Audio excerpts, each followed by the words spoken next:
Olá, estou aqui novamente então para passarmos agora para o próximo tópico, o nosso tópico 5 da parte de séries temporais, e nós vamos falar hoje sobre a parte de avaliação dos modelos.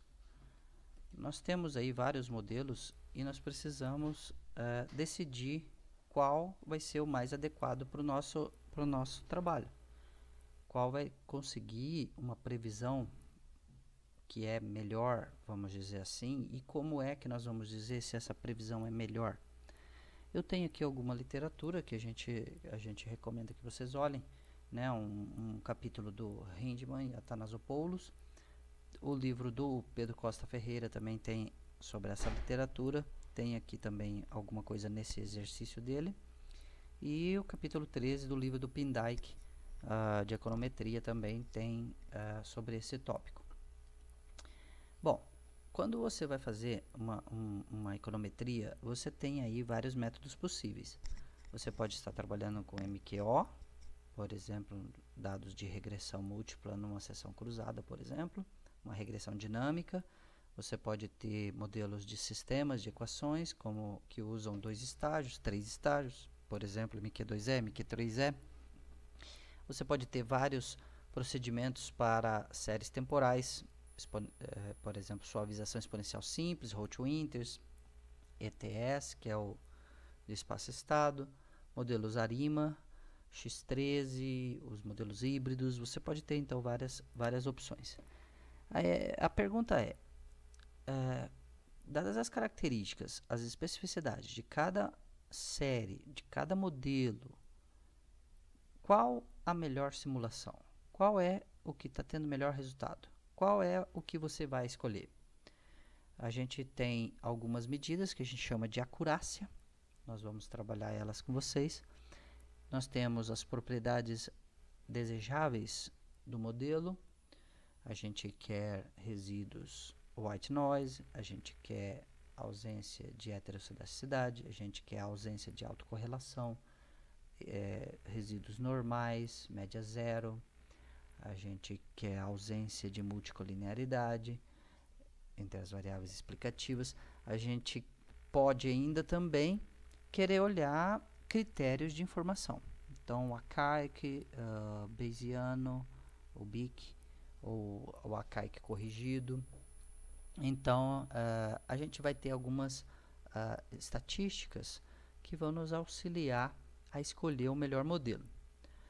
Bem, a gente tem só que tomar cuidado aqui que podemos ter resíduos, né? Então, erros dentro do conjunto de treino que a gente pode ter no nosso modelo e uma coisa chamada erro de previsão, que é a diferença entre o que a gente observa efetivamente e o que a gente previu pelo nosso modelo dentro do conjunto de teste. Então, a gente precisa definir para vocês o que são esses conjuntos de teste e treino. Bom, nós vamos fazer previsões, mas a gente deseja normalmente previsões no futuro. Esse futuro não aconteceu. Então, eu tenho dados que são observados, então essas bolinhas até a bolinha vermelha, toda essa extensão. Dados que eu observei, normalmente são dados passados, porque não tenho como prever futuro. Desculpe, eu não tenho como observar futuro. Eu vou prever o futuro, mas eu não tenho como observar o futuro. Então, eu estou aqui no que eu tenho observado. E eu quero o meu forecast no tempo, no futuro, não observado. Então, qual que é o procedimento normal para a gente avaliar o modelo? Eu pego o que eu observei, então imagine que eu peguei de 2000 a 2020, até março de 2020 eu tenho informações, vamos imaginar assim. Eu vou prever abril de 2020, eu não sei, eu não observei abril de 2020, eu observei para trás. E aí, então, eu tenho que ter alguma forma de avaliar se o que eu estou fazendo está correto. Eu vou pegar os dados observados, tudo o que eu conheço, e vou dividir esses dados observados em um conjunto de treino e um conjunto de teste. E eu vou, então, treinar em cima de uma parte dos dados para verificar se isso que eu modelei aqui, se ele tem um bom resultado comparado com o que eu conheço ainda, que eu deixei separado para testar.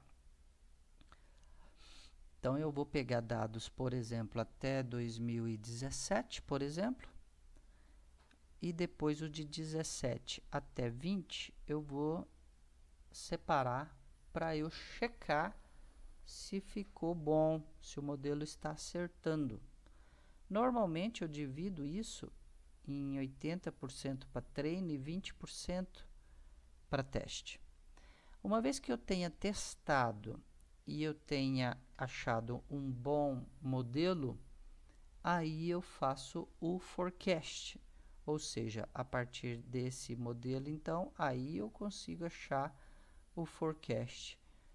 E eu não tenho aqui como checar se eu acertei, porque eu ainda não observei ainda.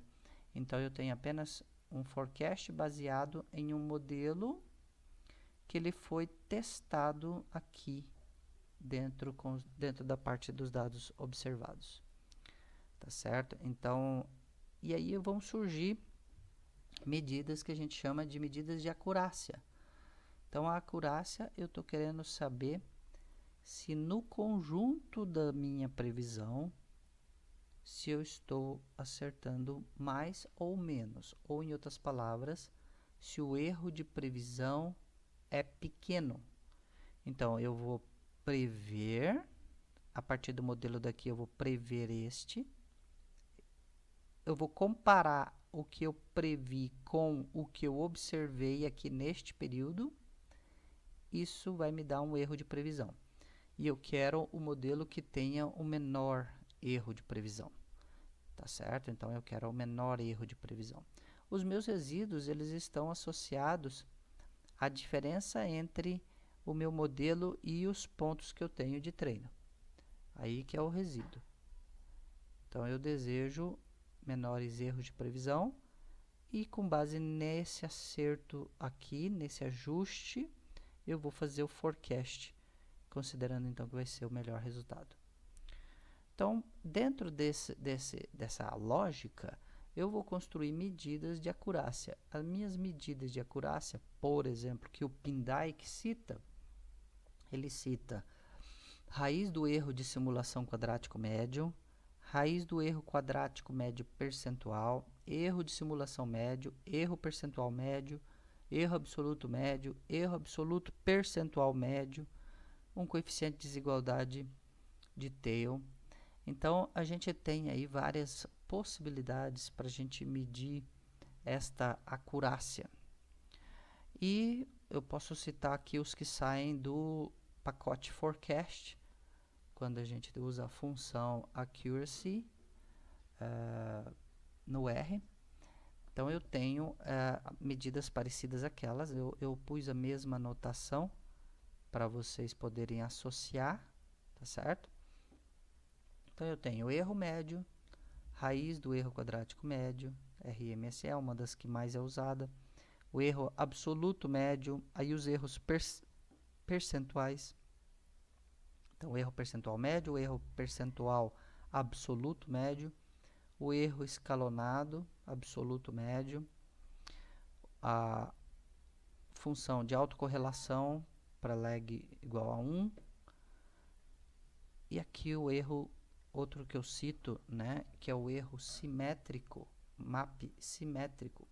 Seria esse map, só que ele é simétrico, que ele é utilizado também na competição de forecast, na competição M3, na competição M4, do Makridakis, mas que ele não é recomendado pelo Hindman, então ele não sai aqui desse pacote forecast, ele sai do pacote metrics. Mas eu vou ensinar para vocês como é que calcula porque ele também aparece na competição do Makridax. Então, a gente tem várias dessas estatísticas que elas vão sair pelos resultados da estimação. E vamos tentar entender um pouco do que é isso, né? O que se trata, né? Para isso, nós vamos olhar um pouquinho as fórmulas, né? Então, erro absoluto médio, o que você tem? É a média de cada módulo do erro, tá certo? Então, como vocês sabem, os erros eles podem ser positivos ou negativos.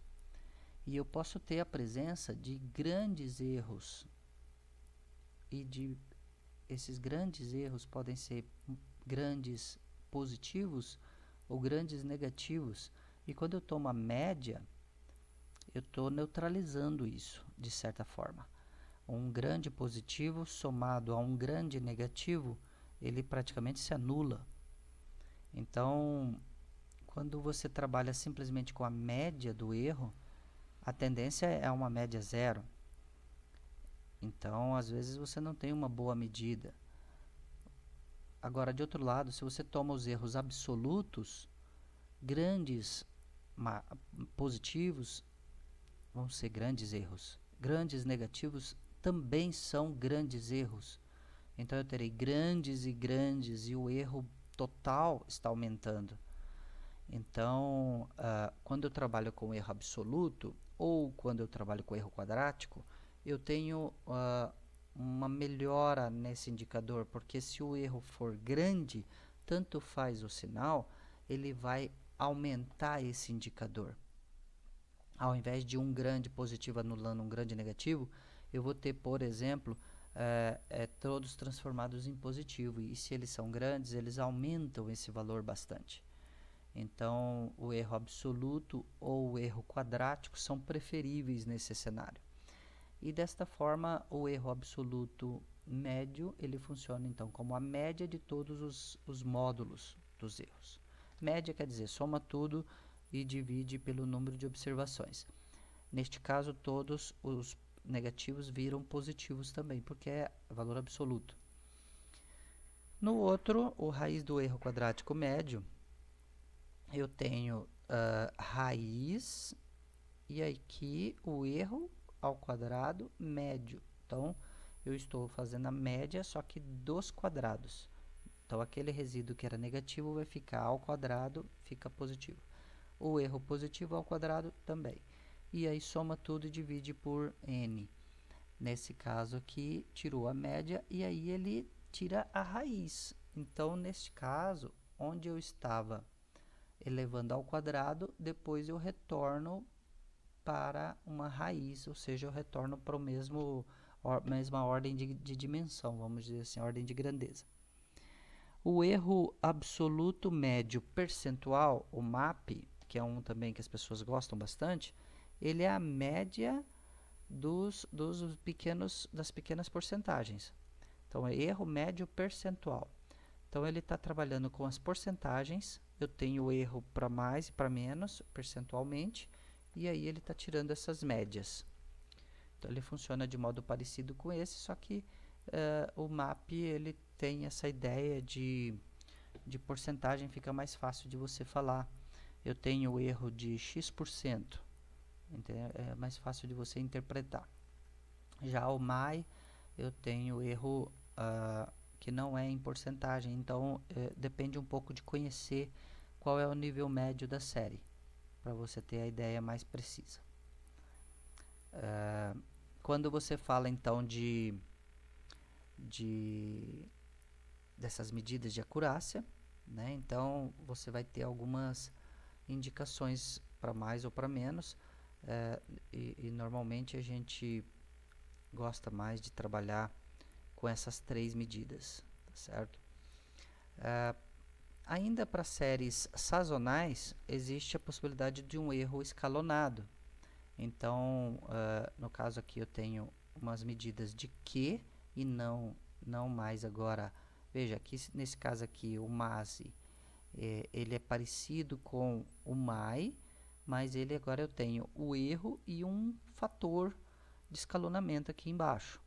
Esse escalonamento ele está associando a minha série com, com a série uma sazonalidade para trás. Então, yt menos m.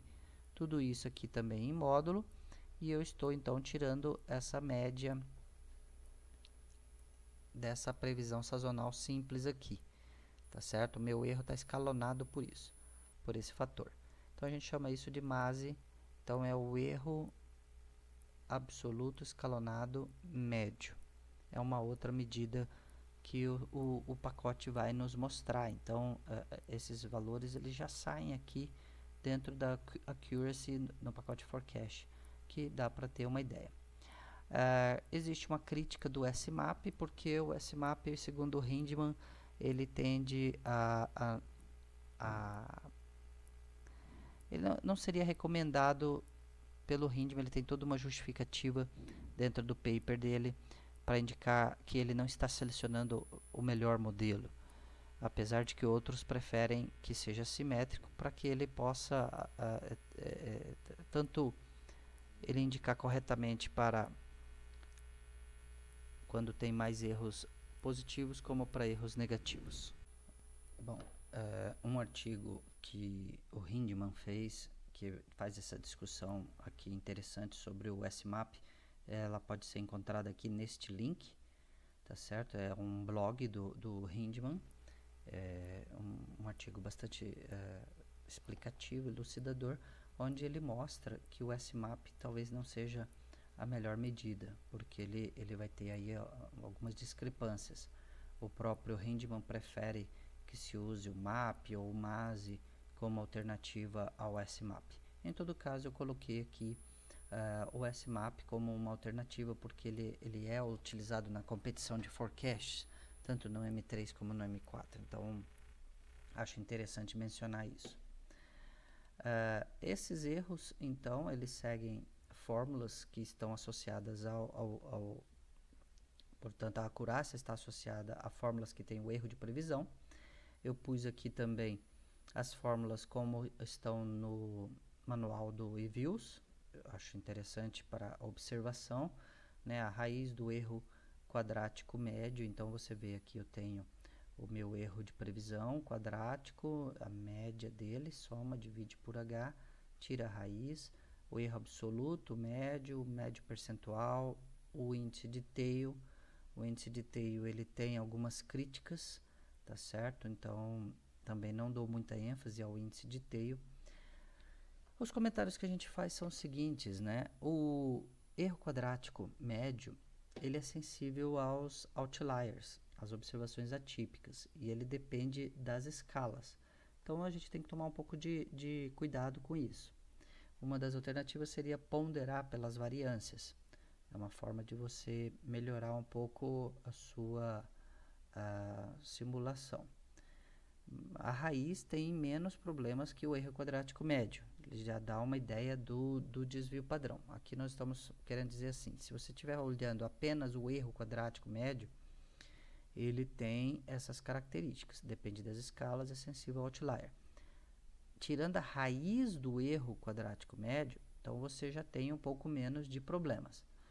E você vai ter, dentro do RMSE, você tende a escolher modelos que dão menos erros grandes, né, ocasionais, embora tenha um ajustamento geral menor. Já o erro absoluto médio, ele já tem uma ideia parecida de desvio padrão, porque ele está com os valores todos em valores absolutos.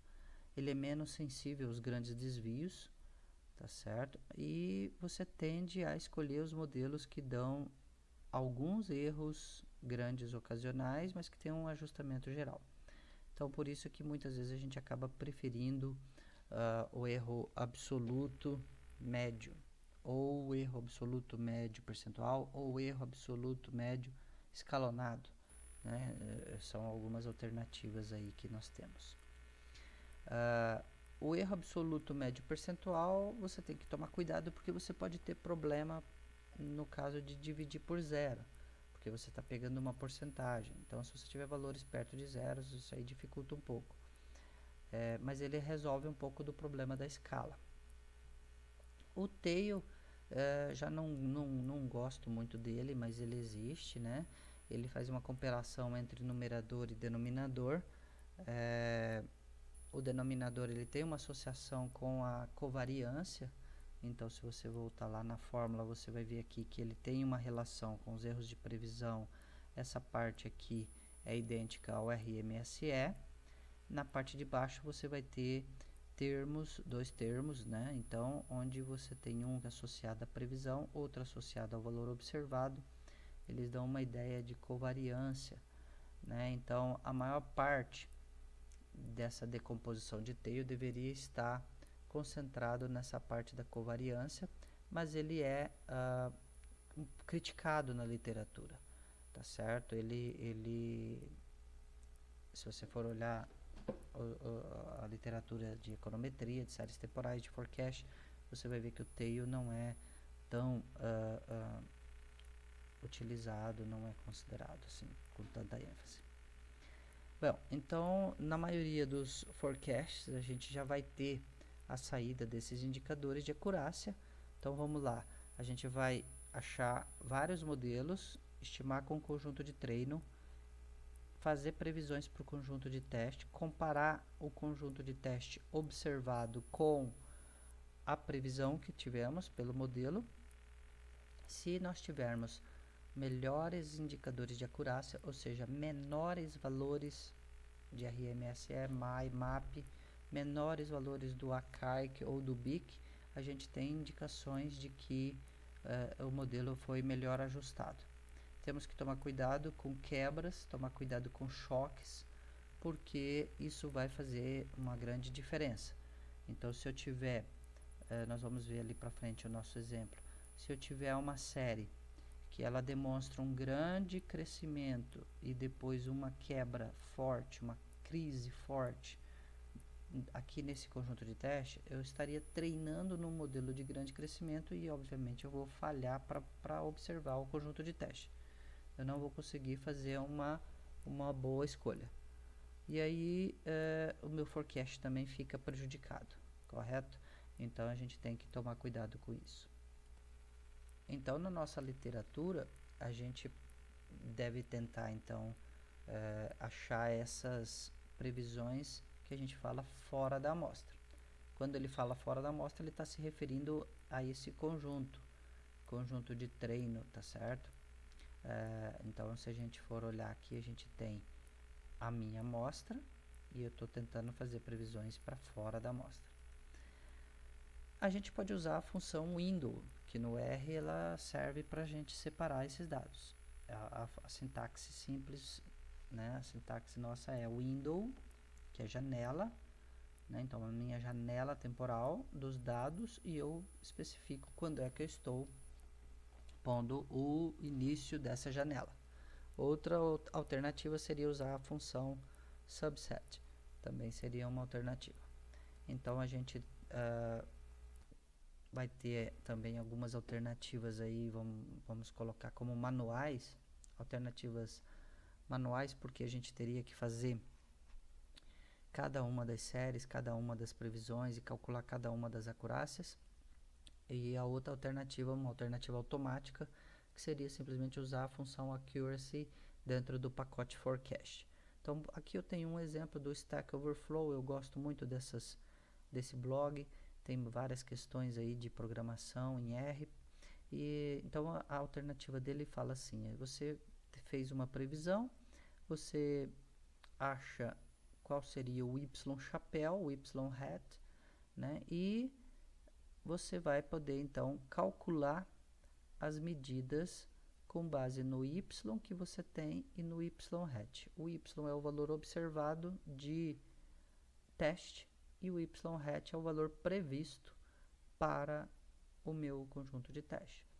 Então, o MSE seria esta fórmula, uma funçãozinha aqui do R, o MAI, o MAP. Então, o MSE daria esses resultados aqui para poder comparar. Então vocês vejam que aqui eu tenho uma questão de escala, ó. Alguns estão com uma escala muito diferente, porque esse é percentual, entendeu? Então eu não vou comparar um com o outro, eu vou comparar as medidas de acurácia de um modelo com outro modelo, não um indicador de acurácia contra o outro indicador de acurácia, ok? Então, nesse caso aqui, por exemplo, eu tenho do training, eu consegui achar que eu tenho uma função para achar a média. Eu poderia então usar agora a função, essa aqui é para achar o RMSE, fazendo manualmente, né? O RMSE, eu vou verificar o que eu achei aqui de resultado, o que eu achei do meu conjunto de teste, eu posso achar então quanto dá o RMSE. Normalmente a gente não faz isso manualmente. Eu coloquei aqui as fórmulas porque são alternativas para você calcular quando você não está com a função accuracy funcionando por alguma razão, ok? Então aqui um comentário, né, dentro dessa publicaçãozinha aqui do Pedro Costa Ferreira no RPubs, né? Então você tem aqui o conjunto de treino, conjunto de teste. O conjunto de teste não deve ser usado para fazer as previsões, ou seja, eu vou pegar apenas a parte azul aqui, o conjunto de treino apenas daqui para cá, para fazer o meu modelo. Daqui eu faço as previsões, tá certo? Testo e depois eu faço o forecast. Um bom modelo para os dados de treinamento não necessariamente é um bom modelo para o conjunto de teste. Ou seja, às vezes eu tenho um fenômeno aqui acontecendo, igual eu falei, um crescimento muito alto e um momento de crise onde ele não dá um bom teste. Tá certo? Então, isso é uma situação que pode acontecer. Nesse exemplo aqui, uma série chamada Oil, com dados anuais, ele pegou o fim do treino em 2003, o início do teste em 2004, fez o forecast aqui, um naive, em modelo ingênuo, com o training, colocou um forecast de 10 passos à frente, e aí então eu posso comparar o meu conjunto previsto com o que eu tinha de verdade. Então nós vamos fazer isso daqui a pouco. Mas aqui, nesse caso dele, então, olhando o accuracy dentro do pacote forecast, eu ponho aqui o meu FC, que é a minha previsão. Então aqui a minha previsão FC, que foi obtido, e o teste, que é o conjunto de teste que eu estou usando. Nesse caso aqui, vai sair então, vão sair as estatísticas de acurácia do meu conjunto de treino, do meu conjunto de teste. É esse aqui que é a minha preocupação maior. Eu quero saber se o modelo está acertando. Veja que o modelo aqui, neste caso, ele tem indicadores médios bons para o treino, ruins para o teste. Quando eu olho o RMSE, eu prefiro o RMSE ou o MAP ou o MASE, tá certo? São as medidas que eu mais prefiro.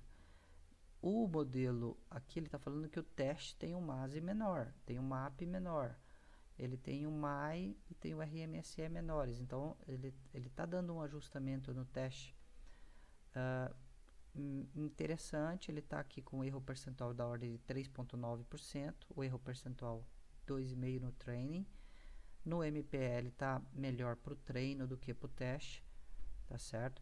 E a questão aqui não é ver se o 35 é comparado com 5, não é isso. A questão aqui é comparar esses indicadores com outro modelo. Aqui no caso foi com o naive.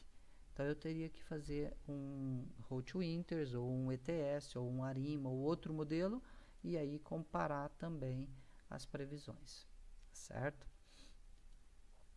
Em geral, então, esses resultados já constam da saída do forecast. Alguns não vamos ter. Então, por exemplo, o método do X13 ARIMA-CITES do Census Bureau dos Estados Unidos, você vai ter que calcular. Então, aí dá para usar fórmulas próprias, ou você usar o Matrix, que ele também permite realizar os cálculos, tá certo? São recomendações que a gente faz. Então aqui vamos imaginar o modelo, aquele exemplo que a gente vinha trabalhando antes, do varejo de São Paulo, que tem os dados no livro do Moretti e Toloi. Você tem um gráfico, então aqui a gente consegue ver o gráfico da série, tá certo? No caso, eu estipulei um treino que vai até aqui, ó. Veja que essa série, as séries de previsões, elas estão começando a partir aqui de 94, mais ou menos, aqui, tá certo? Se você for olhar no gráfico. Aqui desse outro lado está um pouco mais clara, né? Está um pouco mais nítido para enxergar, tá certo? Então aqui eu tenho uma divisão, então, entre o meu modelo de treino até aqui, e depois eu comecei o teste, tá certo? Aqui nesse caso, desculpe. Esse aqui já é previsão fora da amostra, tá certo? Seriam os forecast mesmo. Aqui eu tenho o meu modelo e os meus dados, eles vão até 96 aqui, tá certo? A série em preto é a série dos dados. Essas outras curvas vermelhas são as outras previsões. Então, veja que eu consigo observar aqui se eu estou com bom ajuste ou não, comparando com a série em preto, a série verdadeira, a série observada em preto. Já aqui eu estou olhando a previsão fora da amostra, tá certo? Então, a previsão do multiplicativo aqui seria essa vermelha fora da amostra. Quando eu olho, então, se eu fizer aqui a acurácia, né, as medidas de acurácia para cada um dos modelos, no meu modelo de treino, eu estaria escolhendo o meu modelo Holt-Winters multiplicativo, tá certo? Esse modelo ali, então, que a gente chamou de HW2. Então, meu HW2 seria o Holt-Winters multiplicativo. Eu tenho o Holt-Winters, o Holt exponencial, o Holt amortecido e o SES. Nesse caso, nós estamos escolhendo aqui, aqui eu tenho os resultados do SES, o resultado do Holt Trend, o resultado do Holt Trend amortecido, o resultado do Holt-Winters. Como é um modelo que a gente observa a sazonalidade bastante típica, veja que a gente tem uma sazonalidade bastante típica, a gente já deve ter por expectativa que o Holt-Winters vai se ajustar melhor. O Holt-Winters, ele considera a sazonalidade entre os componentes. Então, um componente de tendência, outro de sazonalidade, outro do nível da série. E como é observado aqui, realmente eu tive um resultado de Achaik corrigido menor para o Holt-Winters, comparado com esses outros aqui, ele foi menor. O que está em vermelho aqui são os valores menores. O erro médio foi menor, o RMSE também foi menor, o MAI, o MPE, o MAP e o MASE. Então, todos eles foram menores, a não ser aqui o autocorrelograma, tá certo? Então, de longe aqui a gente pode ver que o resultado para o Holt-Winters foi melhor nesse caso. E aí a gente pode seguir aqui para dois exercícios. Eu tenho aqui um exercício que está dentro desse link, então, do Varejo de Mato Grosso do Sul, onde a gente faz uso dessas técnicas. No caso, suavização exponencial, e eu vou olhar a acurácia para ver como está. Depois a gente vai fazer um outro exercício onde tem a previsão de ações e vamos usar o ETS. Só que esse ETS vocês ainda não viram ainda, tá certo? Mas aonde tem também a acurácia ali para ser analisada. Ok? Eu vou colocar o vídeo separado só com o exercício do Varejo de Mato Grosso do Sul. Ok?